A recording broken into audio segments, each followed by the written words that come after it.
Seja bem-vindo ao Direito 4.0. Eu sou Gustavo Miranda e neste podcast converso com as pessoas que estão transformando o direito por meio da inovação, criatividade e tecnologia. Várias pessoas ainda acreditam que não existe muito espaço para inovação na advocacia, que é uma atividade muito engessada e que é muito difícil de fugir do padrão. Enquanto isso, alguns escritórios estão contratando designer para elaborar documentos jurídicos mais amigáveis, cobrando honorários através de um sistema de créditos, abolindo o juridiquês na hora de tratar com o cliente, incubando startups e participando de hackathons. O Faria, Sendão e Maia Advogados é um desses escritórios inovadores. Neste episódio eu converso com o sócio Fábio Sendão. Ele é empreendedor, investidor, professor, palestrante, mentor, avaliador e organizador de diversos projetos e eventos para startups e empreendedorismo.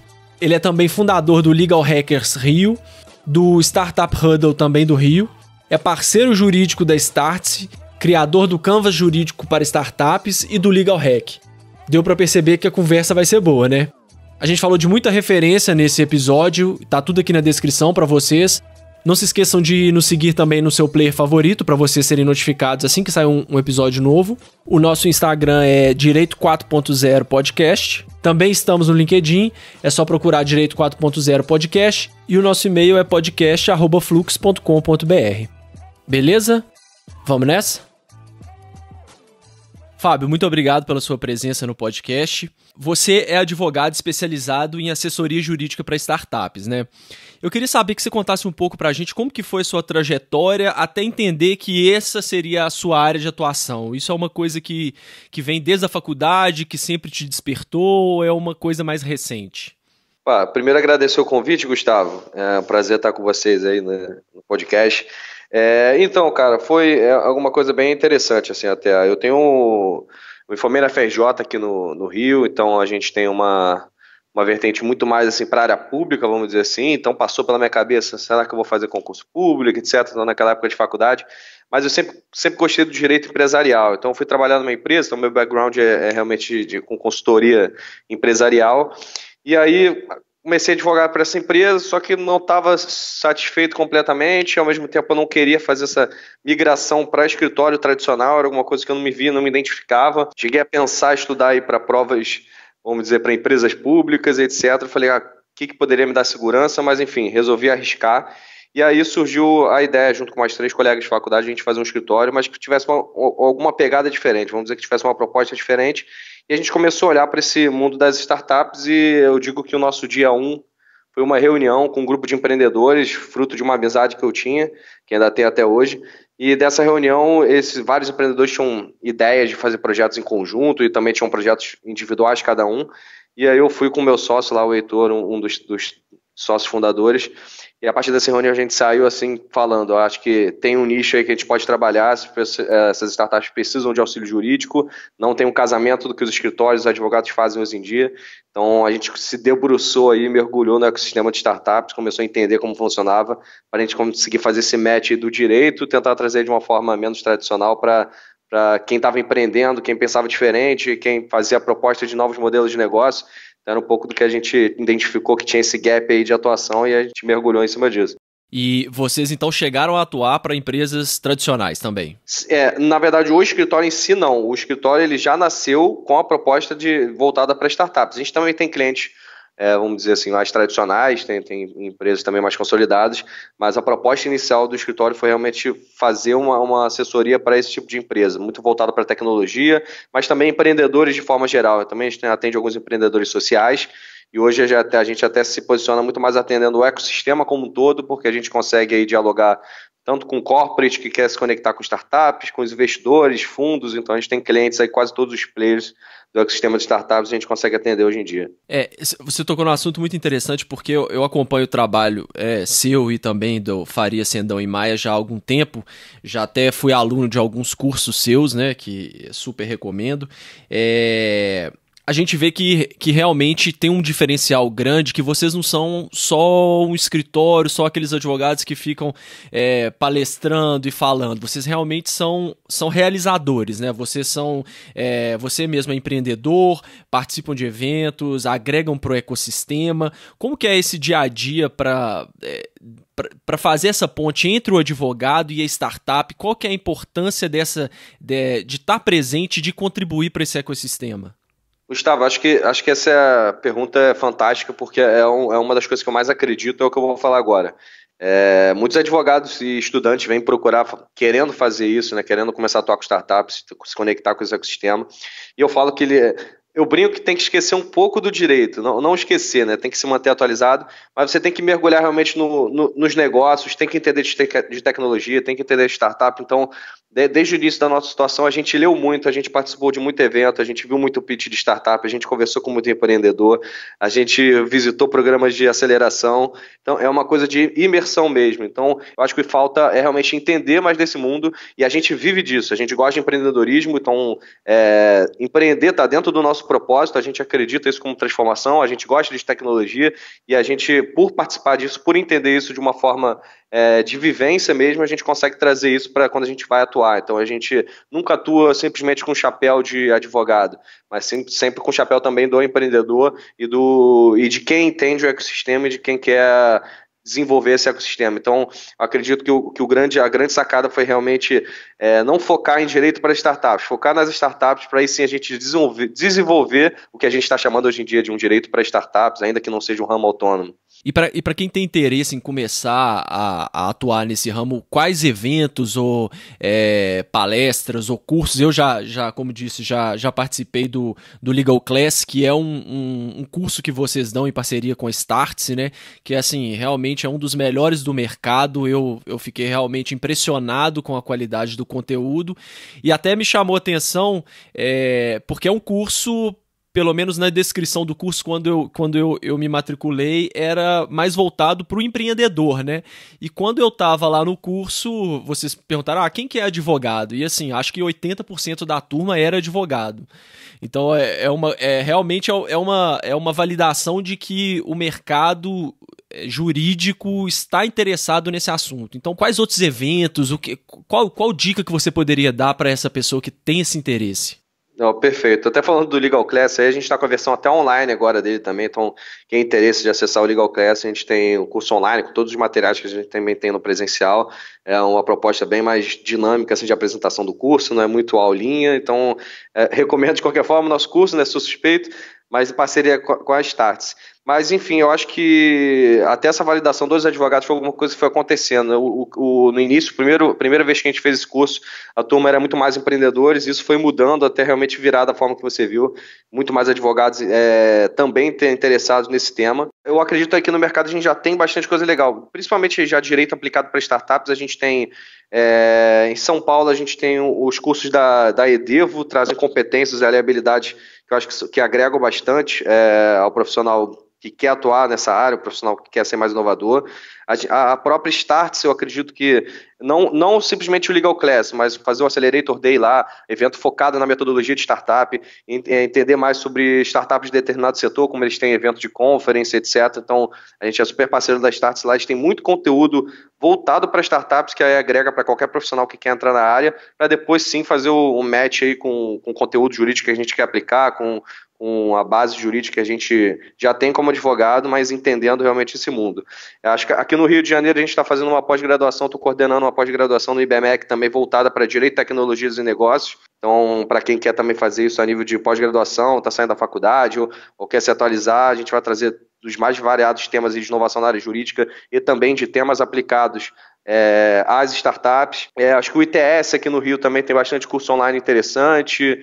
A gente tem o Future Law, que é o pessoal lá da Alexandre Zavaglia, o Bruno Feixson, e do Cristiano, que eles também têm vários cursos aí voltados para diversos tipos de competências do advogado, como também temas relacionados à tecnologia. Então tem bastante coisa disponível no mercado, mas eu acredito que principalmente o que eu recomendaria agora seria cursos voltados realmente para negócios. Vai ler o Alexander Osterwalder lá, Business Model Generation, vai fazer um curso sobre Design Thinking, vai fazer um curso sobre Lean Startup, vai ler o Lean Startup, o estilo startup lá também do Eric Ries, vai ler o Manual do Empreendedor do Steve Blank. Acho que tem muito conteúdo legal de startup e empreendedorismo antes de você começar a pensar no direito para startups. Eu acho que esse é o ponto fundamental. Não, muito bom. Você falou aí no Alexander, aproveitando isso, vocês desenvolveram aí no Faria, Sendon e Maia o Canvas jurídico para startup, né? Conta pra gente, para quem ainda não conhece essa ferramenta, o que é, como que ela surgiu. Cara, isso foi lá em 2016, se eu não me engano, a gente começando a entender como funcionava esse ambiente das startups em relação à forma de abordagem, né? Então foi uma dificuldade que a gente teve, apesar de a gente entender do mundo, a gente ainda não conseguia pensar em formas de abordagem diferentes. E a gente pensou, cara, uma ferramenta que vários empreendedores conhecem de prototipagem rápida de modelo de negócio é o Business Model Canvas, né? Que é a ideia de você trazer para um plano visual, trabalhando com post-it, de uma forma rápida, você modelar o seu negócio ali de uma forma prática e rápida ali e deixando ela de forma visual também. E a gente pensou, por que não você também, em vez de planejar o seu modelo de negócio, você planejar o que você precisa fazer em relação à parte jurídica da sua startup.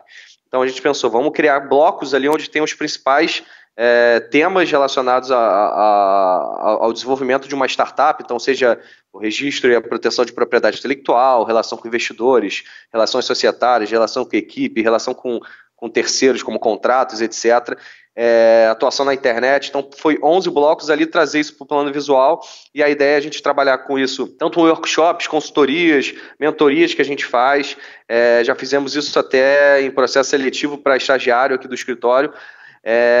O objetivo é você tentar fazer o direito não ser apenas texto, não ser aquela linguagem difícil, e sim você pensar junto com o cliente, tentar preencher aquele quadro de uma forma colaborativa. Claro que a gente tem que ter um mínimo de conhecimento de cada coisa, como você precisa ter também nas áreas vamos dizer assim, do Business Model Canvas, para você entender um pouco de negócio.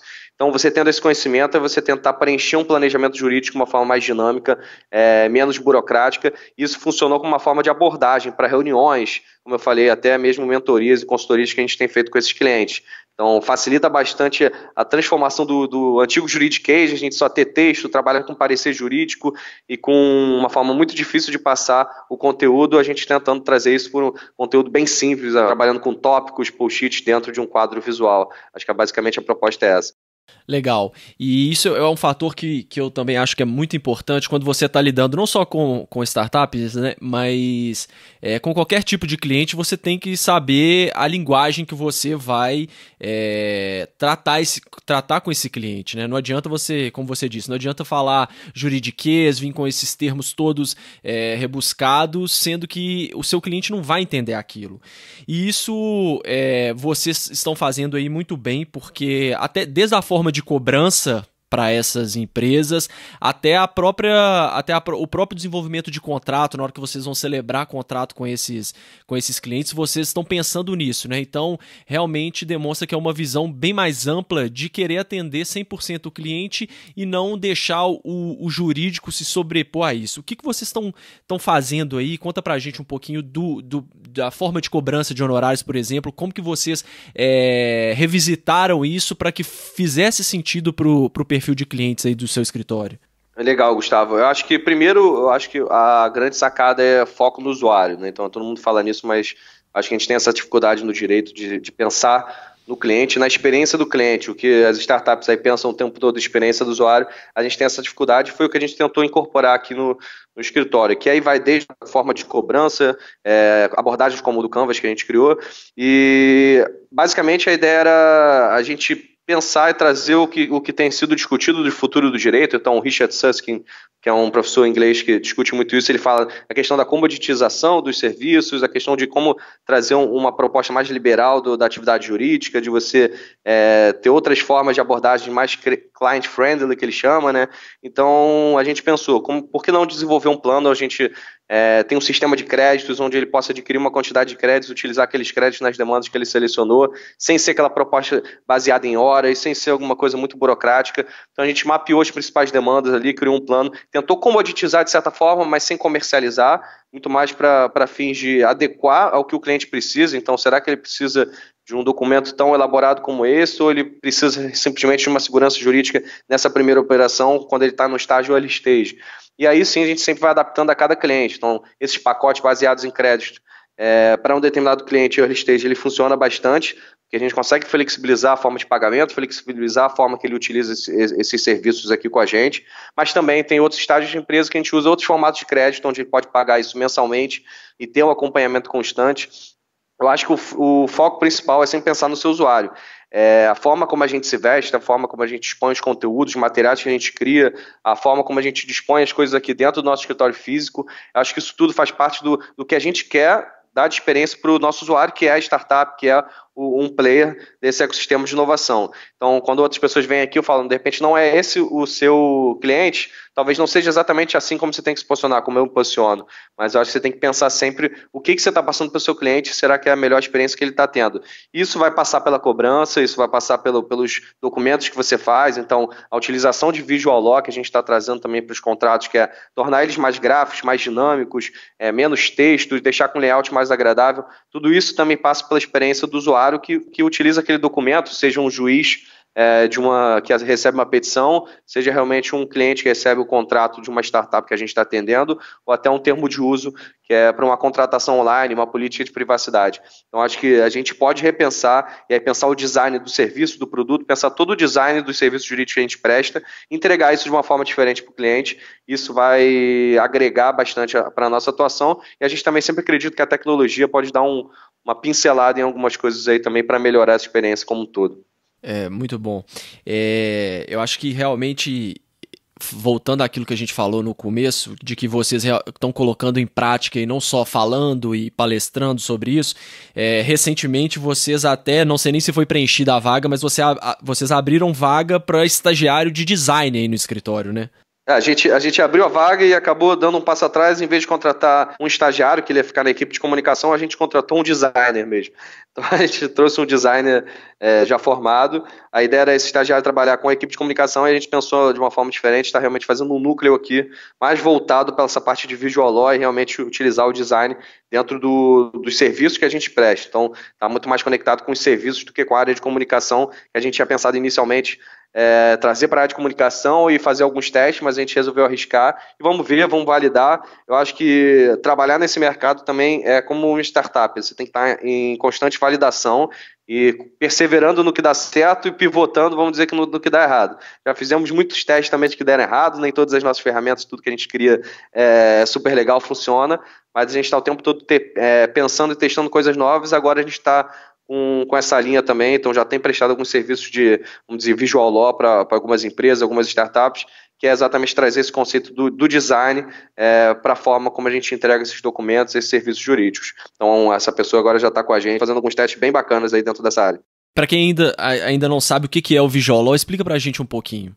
Cara, o Visual Law está muito dentro do conceito geral de legal design, que não é só o design thinking, mas o design do serviço, do produto, de uma forma geral, você pensar como você vai entregar aquela solução, pensando no usuário, na experiência do usuário. O Visual Law vamos dizer que assim, seja um produto disso tudo. Então, é você chegar num documento final, chegar numa petição, num contrato, num parecer, enfim, determinado serviço jurídico, e você trazer uma pegada mais visual, uma pegada com gráfico, onde ele traga informações de uma forma mais clara para quem está recebendo aquela informação. Então a gente pode usar ícone, a gente pode usar imagens, pode tentar tirar texto para substituir com coisas que sejam mais agradáveis do que a própria leitura. Acho que isso tudo faz parte do Visual Law, você deixar mais visual o direito que você está entregando, né? Que seja qualquer tipo de documento que a gente esteja falando, e a gente pode trazer isso também dentro do conceito do design em si ligado à ciência de dados, a gente pode trazer ele estritamente relacionado ao documento, que pode ser uma proposta mais objetiva, mas tudo o Visual Law, vamos dizer assim, é o fruto de todo um trabalho pensando no design de uma forma diferente. Fábio, voltando a essa questão que você disse da forma de cobrança, dos pontos, eu fiquei bem interessado nisso, porque muitas pessoas até me perguntam assim, nessa área de startups, como que eu consigo fazer disso uma área rentável no meu escritório, sendo que, pelo menos a princípio, teoricamente, as startups, elas não têm um fluxo de caixa tão superavitário para gastar com advogado, e somado a isso, a gente ainda não tem essa cultura aqui no Brasil de ter um advogado acompanhando uma empresa desde a sua criação. Como que vocês conseguiram equilibrar esses dois fatores para transformar o escritório num escritório de sucesso? Perfeito, isso é um desafio, acho que tem algumas questões envolvidas aí.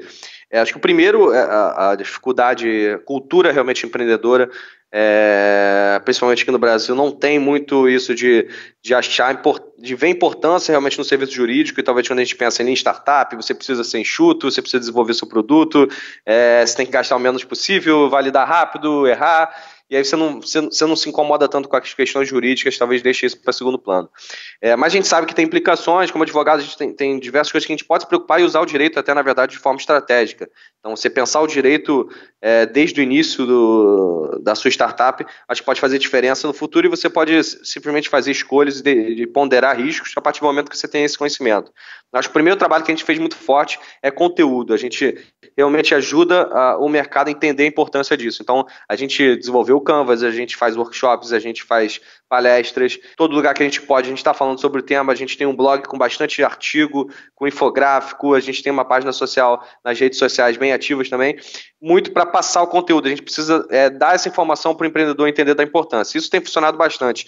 Muitas vezes vários empreendedores chegam, vamos dizer assim, com mais conhecimento quando vão falar com a gente, ou porque já fizeram algum workshop, ou porque já viram algum material nosso, ou porque já participaram de algum evento. Então isso aí a gente tem visto que tem funcionado bastante. Em relação ao sistema de crédito, acho que eu tenho visto dois erros principais de alguns advogados que querem entrar nesse mercado de startups. Acho que o primeiro é entrar sem conhecer. Então, quando chega para conversar, não consegue trazer a linguagem, o dinamismo, a velocidade mesmo, a ponderação dos custos e prioridades, entender o que uma startup precisa para oferecer realmente serviço jurídico. Então, muitas vezes a gente enche a startup de NDA, enche de contrato, de questões burocráticas, de reunião, e aí não é aquilo que ela precisa, aquilo não é a solução para um momento de uma startup, seja ela early stage ou até num estágio mais avançado. Esse é o primeiro erro. E o segundo erro é achar que isso vai ser muito rápido e não depende de validação. A gente, para chegar nesse modelo de créditos e em outros modelos que a gente tem proposto aqui, a gente errou bastante, a gente já não foi rentável em várias áreas, e vamos dizer assim, em alguns produtos, por exemplo, o early stage, talvez a gente não seja também super rentável como parece, mas isso tudo é uma questão de montagem de carteira. Então, quando a gente pensa em startup, a gente sabe que se a gente fosse investidor, eu não ia investir em uma, duas startups, mas a chance de risco é muito alta. Então, a gente acredita muito também, a gente fomenta esse ecossistema. Então, os planos que a gente desenvolveu baseados em créditos para startups early stage, eles são muito focados em realmente fomentar, ajudar essa startup no momento inicial, e ela, assim, se desenvolvendo, ela vai continuar com a gente. Como tem acontecido, a gente tem colhido esses frutos.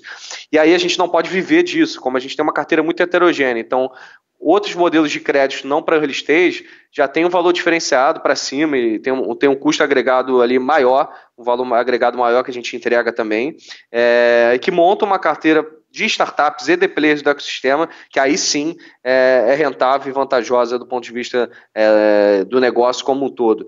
Então, acho que tem essa dificuldade, as pessoas às vezes não gostam de validar, não entendem, não conseguem passar por isso. Então, já vi vários escritórios de advogados indo trabalhar com startups e depois eles realmente falam, não, isso não dá dinheiro, isso não funciona, porque realmente, primeiro, não entendem, segundo, eles não conseguem pensar em formas de validar aquilo ali, criar métodos e até organização interna para conseguir entregar aquilo de uma forma que seja lucrativo e que não gaste mais do que você cobra naquele modelo. Então, vamos dizer assim, dica geral tem que ter uma carteira heterogênea e você tem que entender sua forma de organização interna para você conseguir trabalhar a flexibilização dos custos, pagamentos e também do formato de cobrança que você cria. E vocês já chegaram a cobrar ou cobram com frequência com equity ou não? Gustavo, vamos dizer assim, a gente já fez algumas operações na pessoa física em que envolvia um serviço jurídico e também uma participação societária, mas hoje a gente não tem isso como nosso modelo de negócio. Não estamos fechados a de repente acontecer, a gente está nesse mercado, a gente gosta também, a gente participa de negócio, a gente tem uma startup que a gente desenvolveu, uma empresa de tecnologia, está tentando botar aí também na rua, mas não é o nosso modelo de negócio, a gente é realmente prestador de serviço jurídico. Vamos pensar, o modelo da Venture Builder é muito parecido com isso, né? Você faz o desenvolvimento, presta algum serviço em troca tanto de uma remuneração quanto participação societária.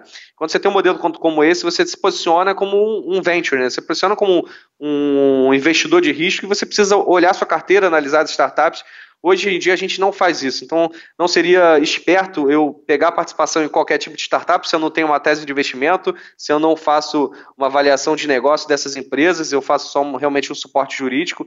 Quando eu posso, eu agrego também com o negócio, que eu acho que é um grande diferencial também, mas a gente não faz esse tipo de avaliação, e aí não seria um investimento inteligente a gente fazer isso como um modelo de negócio, a não ser que eu realmente me preocupasse em ter uma carteira, vamos dizer assim, de investidas que fizesse sentido eu trocar meu serviço jurídico por um equity ali, por uma participação societária. Não, bacana. Você tocou aí também num ponto interessante, que é uma startup que praticamente nasceu aí dentro do escritório, né? É a YourDev, não é isso? YourBase, A YourDev é a empresa que a gente incubou aqui. Eu posso até contar um pouco dessa história aí, se você tiver interesse. Por favor, por favor. Que ela nasceu num hackathon, não foi? Isso, exatamente, exatamente. Em 2017 a gente promoveu um hackathon jurídico aqui pelo escritório, então, cerca de 100 pessoas, entre advogados, estudantes de direito, pessoas de tecnologia. Só te cortando antes, explica pra gente também o que é um hackathon, qual que é o objetivo, porque tem muita gente também que não sabe o que é esse hackathon, e aí como que a gente trouxe esse instituto pro meio jurídico. Claro, claro. O hackathon, na verdade, é uma maratona de programação, né? Uma maratona você tenta hackear ali no bom sentido, pensar em soluções diferentes, inovadoras para determinado problema. E aí quando a gente fala de um hackathon jurídico, é realmente uma maratona de programação para encontrar soluções para o mercado jurídico. E aí, geralmente, você tem ali um final de semana, que foi o caso do nosso, e equipes multidisciplinares, elas vão se reunir, pensar em soluções, desenvolver protótipos dessas soluções e apresentar para uma banca de jurados ao final do evento, no domingo, ou geralmente no domingo, que é o último dia do evento. Então, as pessoas viram à noite, elas levam realmente saco de dormir, os programadores eles ficam ali focados em desenvolver e realmente tem que apresentar um protótipo funcional, ainda que embrionário, ao final do evento. Então isso é muito bacana, isso ajuda a desenvolver muita coisa, fora a experiência mesmo educacional, empreendedora, de você passar por uma prototipação de um negócio e de um produto durante um final de semana. É alguma coisa muito intensa, muito legal.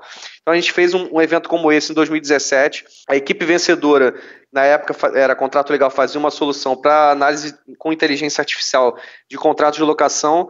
Acabou que a equipe mudou um pouco, mas seguiu com o projeto, que foi uma coisa muito bacana. Então eles pivotaram. Hoje eles são a Legout, uma empresa de inteligência artificial para análise de documentos imobiliários, e estão com vários clientes aí, com faturamento, estão com empresa com novos sócios. Então, assim, uma coisa muito bacana de uma iniciativa que a gente criou, uma equipe ali de um hackathon, virou realmente uma empresa. E o nosso outro case de sucesso, vamos dizer assim, é a YourDev, que foi uma outra equipe que participou também com uma outra ideia para a área jurídica. Acabou que a ideia para a área jurídica não foi à frente, mas eles vieram aqui para dentro do nosso escritório, a gente quis incubar eles, eram três empreendedores na época, e cerca de 2 meses atrás, eles ficaram 1 ano e meio com a gente aqui, eles saíram com uma equipe de quase 12 pessoas, hoje eles são uma software house que atende várias startups. Então assim, a gente ajudou esse negócio a nascer também, que foi muito bacana. E durante essa estadia deles assim, dentro do nosso escritório, por causa de um problema que a gente tinha, a gente pensou na YourBase, que é exatamente uma startup em parceria nossa aqui do Faria Sandaima Advogados com a YourDev, no sentido de resolver um problema de gestão do conhecimento. Então, muito focado em cláusulas de documentos, teses, onde a gente possa ter uma base de cláusulas e contratos, onde você possa agilizar o trabalho ali de elaboração de determinados documentos, facilitando a vida do advogado ali num trabalho mais manual, de pesquisa, de busca do que já foi desenvolvido, de organização de algumas minutas, e aí sim focar no trabalho intelectual de cada caso, daquele contrato, daquela petição que está sendo desenvolvida ali naquele documento. Então, basicamente, esse é o objetivo da YourBase. A gente está desenvolvendo ainda, está tentando finalizar aí mais uma versão, a gente já fez alguns testes bem bacanas.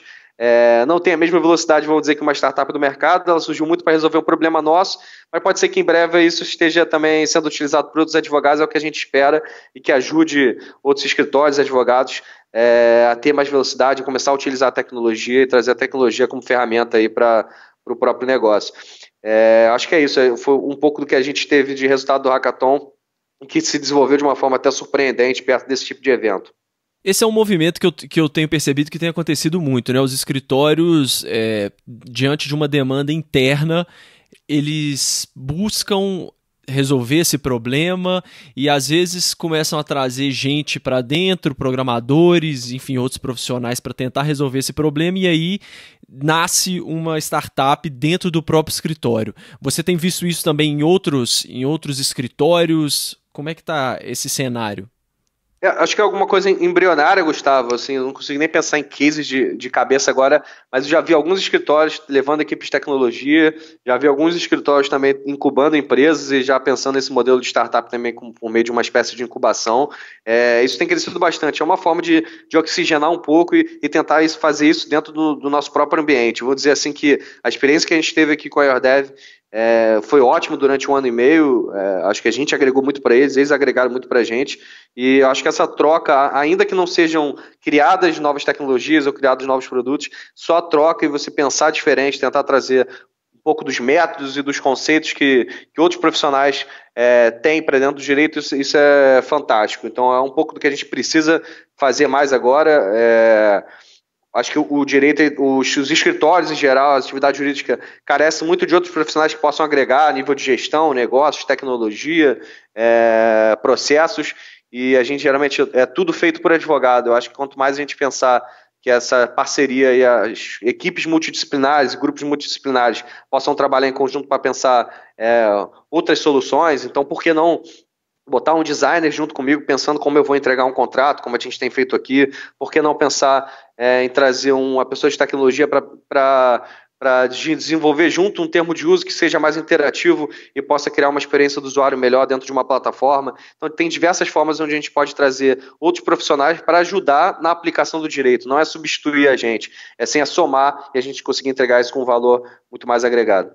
Com certeza. Eu não sei se você concorda comigo, mas tem muita gente agora, como tá sendo muito falado essa questão de tecnologia, de startup, de aplicativos, tem muitos escritórios e muitos departamentos jurídicos que saem, então eu tenho que contratar alguém, eu tenho que achar uma startup para fazer, tenho que internalizar uma startup, enfim. E esquecem muitas vezes que é muito mais importante você estar organizado internamente antes de dar esse passo, que a tecnologia nem sempre ela é a resposta para tudo, né? Perfeito, eu vou te dar um exemplo, assim, a quantidade de advogados que eu já vi, contratei um sistema aqui, contratei um software, estou pagando tanto, vai revolucionar o escritório, e que não usam determinada tecnologia, ou que contratam sem saber, ou que trazem uma startup para dentro sem saber por que está trazendo, é enorme. Assim como eu vejo uma dificuldade muito grande, por exemplo, de empresas que querem se conectar com inovação, quando criam um programa de inovação que não tem um propósito muito bem definido, e simplesmente por criar, então utiliza isso muito como marketing, mais como marketing do que realmente como uma forma de inovar. Eu acho que esse é o grande erro. A gente tem visto aí, vamos dizer, heads de inovação toda hora entrando e saindo de empresas. Primeiro, porque entraram e não tem um propósito específico onde eles possam realmente ter liberdade de inovar e não tem uma função específica para eles trabalharem. E segundo, porque aí o que acontece com alguns escritórios também, essas empresas, escritórios nem sempre têm a paciência para entender como funciona a inovação, que funciona com muito erro, é o tempo todo testando e errando, e a gente não está acostumado com a cultura do erro, principalmente o advogado. Então, a gente tem que entender um pouco mais como a gente pode se acostumar a isso, se acostumar a essas tentativas, que são essas tentativas, são os erros que fazem a gente validar coisas mais inovadoras e a gente conseguir chegar a alguma coisa que funcione. Então, se você não está organizado, você não entende o que você quer, se você não entende sobre inovação, você tenta fazer alguma coisa nesse sentido, provavelmente você vai se frustrar, vai achar que não funciona, vai ter uma experiência negativa nesse sentido. Tem até um episódio que a gente gravou com o Gabriel Magalhães da Freelaw, que é uma law tech também. A gente discutiu muito e ele falou muito sobre MVP e sobre testes. Então eu recomendo para quem está ouvindo agora e ficou interessado com isso que o Fábio disse, de trazer um pouco dessa cultura de testar produtos, de testar o que funciona, não só em estratégia de marketing, nada disso não. Petições mesmo, você vai fazer uma petição, testa de um jeito, depois testa de outro, e o que funcionar você vai direcionando para naquele sentido. e sempre com o objetivo de ter resultados maiores, medindo o que está tendo mais efeito e aquilo que está funcionando, você fazer mais, né? Então, eu acho muito importante a gente trazer isso, que é uma coisa natural para as startups, de testar, quebrar a cara e aprender com o erro. A gente tem muito essa visão de que o erro é uma falha, né? E no meio das startups aí eles entendem diferente. O erro é um aprendizado muito bom, porque se você errar rápido, você errou barato, isso não te custou tanto quanto custaria se você errasse daqui 6 meses, tivesse contratado alguém para fazer isso, investido uma quantidade enorme de dinheiro, né? Então, esse é um ponto que eu acho muito relevante da gente começar a trazer para o nosso meio essa cultura das startups.